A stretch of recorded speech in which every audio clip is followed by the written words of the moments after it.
Malam ini kita menyadarkan diri kita, terlebih lagi yang berceramah, jangan kau hanya sampai menyampaikan ayat saja. Hai Abdul Somad, apakah kau yang bicara itu hatimu sudah hidup? Senantiasa merasakan diri, aku orang paling hina, aku orang paling kotor, ditempelkan kening ke lantai di tempat yang diinjak tapak kaki, mengatakan bahwa aku bukan siapa-siapa.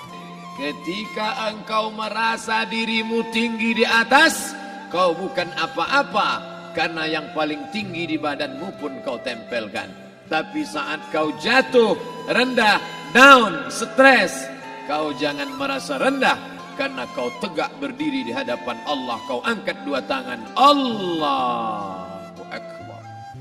Di dalam diri ini disebut dia dengan qalb.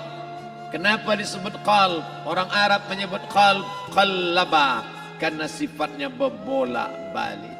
Pada saat selesai salat, astaghfirullahalazim, tidak ada yang paling bersih, dia bersih. Tapi pada saat petang sore hari, yusbihu mu'minan, paginya putih, bersih, tak bernoda. Wa yumsi kafiran, petangnya hitam. Makanya dari pagi dibersihkan. Salat subuh bersih, salat zuhur bersih, condong matahari salat asar bersih, tenggelam matahari salat maghrib bersih, sempurna gelap malam salat isya bersih, tengah malam bangun tahajud munajat, di tengah malam orang tertidur. Wa tusalli bil laili wan nasu niyam, engkau tegak di waktu malam di saat orang semua sedang tenggelam dalam lelap tidur panjang. Tapi engkau menangis meratap mengenang dosa begitu banyak. Sab'atun yuzilluhumullah, di antara 7 yang mendapatkan naungan Allah. Yauma la zilla illa zilluh, hari itu tak ada naungan kecuali naungan Allah. Di antara yang mendapatkan naungan itu adalah rajulun zakarallah, orang yang berzikir, munajat, muhasabah diri di tengah malam, sunyi, sepi, fafadat ainahu, menetes air matanya. Berapa banyak sudah harta dititipkan Allah, berapa kupakai untuk zakat, wakaf, infak, sedekah, wasiat, hibah, ghanimah, harta rampasan perang di zaman Nabi. 7 harta yang akan menolong di hadapan Allah, 1 pun tak dipakai. Umur diberikan Allah 40, 60, 70. Berapa yang kupakai untuk menolong agama Allah? Berapa yang kupakai untuk mengingat Allah? Mata, tangan, telinga, kaki akan diminta tanggung jawab di hadapan Allah. Al-yawma nakhtimu ala afwahihim, mulut terkunci. Wa tukallimuna aydihim, tangan akan bicara. Wa tashhadu arjuluhum, kaki akan bersaksi di hadapan Allah. Siapa yang bisa menolong waktu itu? Kalau pernah tangan ini saat punya kekuasaan, 1 coretan tanda tangan bisa mempermudah urusan masjid. Sebutir kekuasaan yang dititipkan Allah bisa dipakai menolong agama Allah. Itulah yang akan menolong di hadapan Allah. Apa yang disampaikan malam ini, semua biaya pengurusan masjid 0. Itulah sesungguhnya yang akan menolong di hadapan Allah. Adapun harta yang disimpan, tabungan, deposito, tanah, rumah, kendaraan, semua akan tinggal menjadi harta warisan. Lalu yang kita bawa mati apa? Dulu dibangga-banggakan, dihormati, dimuliakan. Yang kami muliakan Al-Mukarram, Al-Ustad. Tapi pada saat tiba masanya, yang kita bawa tak lain tak bukan, innallaha la yanzuru ila ajsamikum, Allah tak menengok badan, fisik, bentuk tubuh, baju. Ini sampulnya saja. Wala ila suwarikum, Allah tak menengok rupa, wajah. Walakin yanzuru ila qulub, hati kamu yang bersih itulah yang kau bawa menghadap Allah Subhanahu wa taala. Yauma la yanfa'u malun, harta tak berguna. Wala banun, anak tak bisa menolong. Harta tak berguna, anak tak mampu menolong. Illa man atallah, kecuali orang yang datang menghadap Allah biqalbin salim, dengan hati yang bersih, hati yang tulus, hati yang memercikkan cahaya iman, hati yang bersih dari hasad, busuk hati, sum'ah, riya, takabbur. itulah yang menolong di hadapan Allah Subhanahu wa taala. Tulang, kulu, kulit, darah, lemak, sumsum akan menjadi santapan cacing tanah. Begitu besok pagi pintu kamar tak bisa diketuk, istri bolak-balik membangunkan tak terjaga, dipegang pipi sudah sejuk macam es batu, tanda jantung tak lagi berdetak, maka darah mulai berubah menjadi nanah, busuk. 1, 2, 3 hari kalau tidak disuntik formalin, jasad paling busuk jasad manusia, karena semua dia makan herbivora, tanaman saja. Tapi kita ini omnivora, semua masuk. Maka begitu mati, paling bagus orang Islam paling cepat dikuburkan. Selesai acara pemakaman, habiskah masalah, muncul masalah baru. Disitulah kita baru sadar. Apa kata Imam Ali radhiyallahu an? An-nasu niyam. Semua manusia waktu hidup itu tidur. Bapak tidur, ibu tidur, saya tidur. Semua orang waktu hidup itu tidur.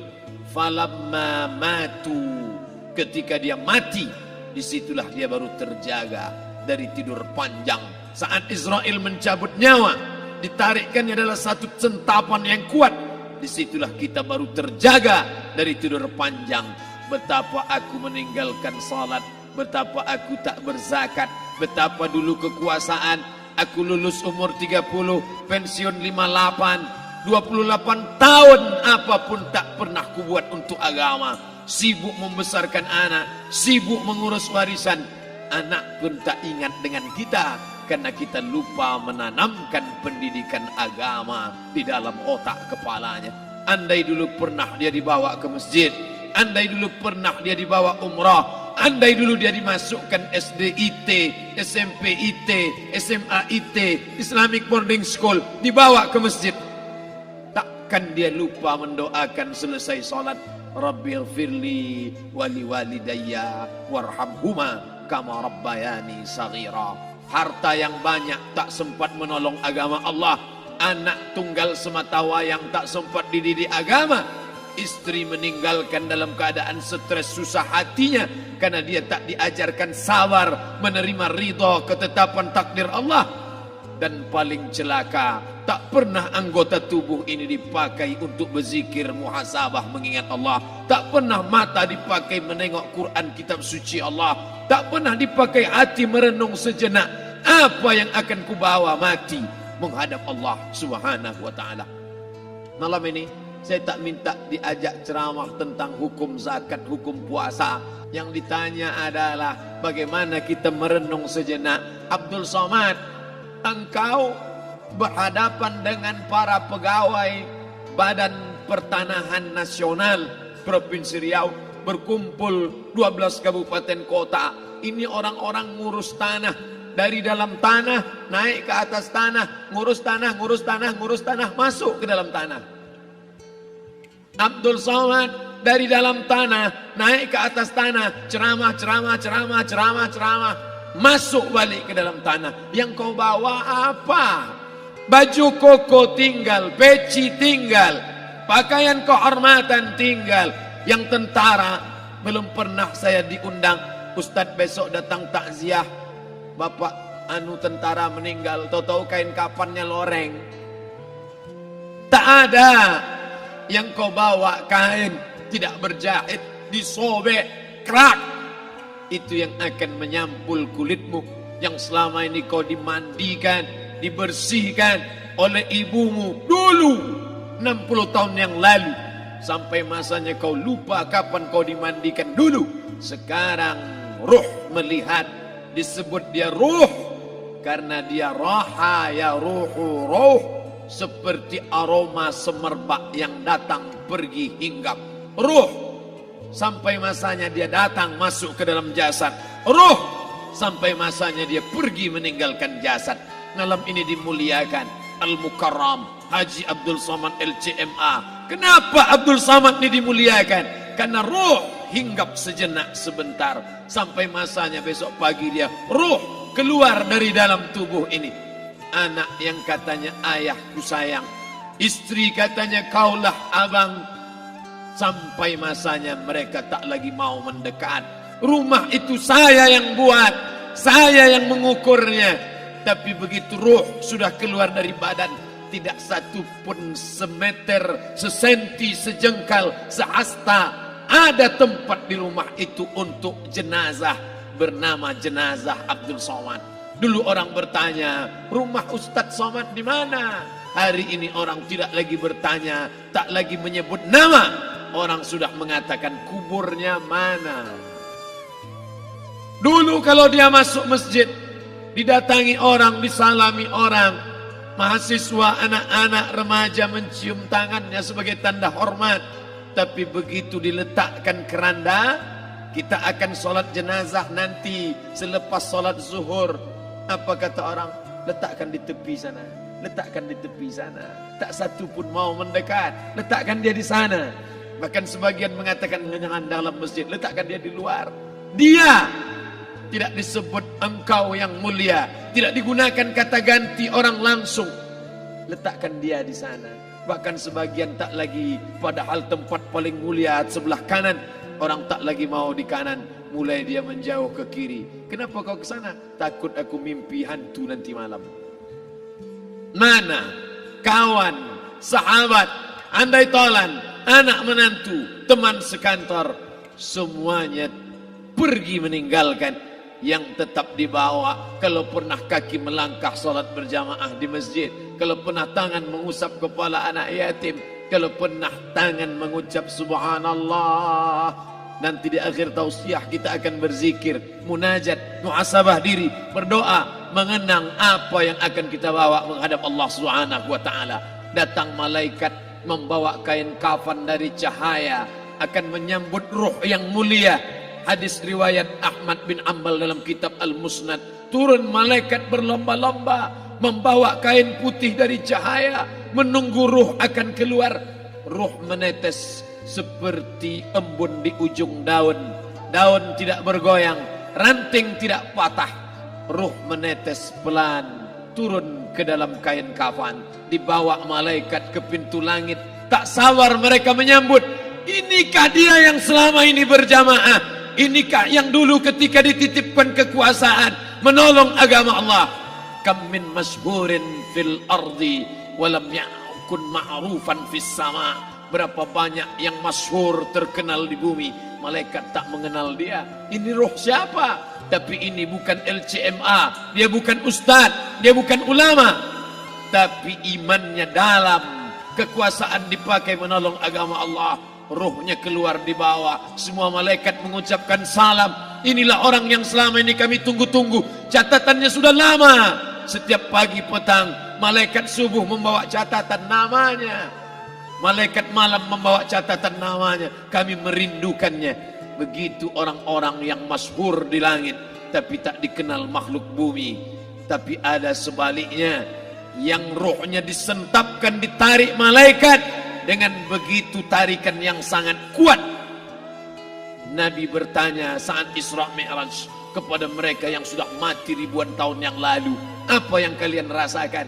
Yang satu mengatakan seperti tebasan pedang di tempat yang sama beratus kali.